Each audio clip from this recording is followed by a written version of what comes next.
ग्रामपंचायत उपसरपंच पदाचा राजेश रोहिदास राठोड यांनी राजीनामा दिल्यानंतर रिक्त झालेल्या उपसरपंच पदासाठी निवडणूक घेण्याचे आदेश पारित केले होते। त्याच अनुषंगाने निवडणूक प्रक्रिया करण्यात आली आहे। यावेळी केसापुरी रामपुरी ग्रुप ग्रामपंचायतच्या उपसरपंचपदी ज्ञानेश्वर प्रल्हाद पवार यांची बिनविरोध निवड करण्यात आली आहे।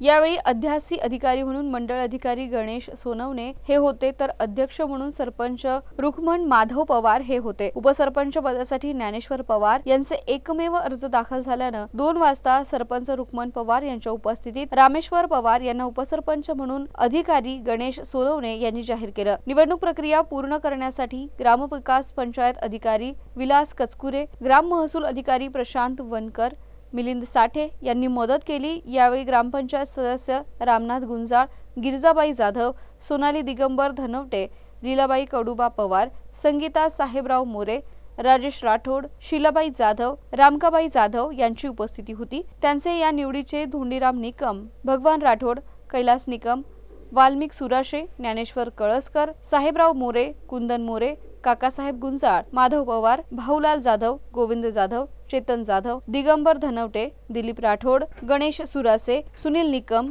ग्रामस्थ आदींनी अभिनंदन केले आहे।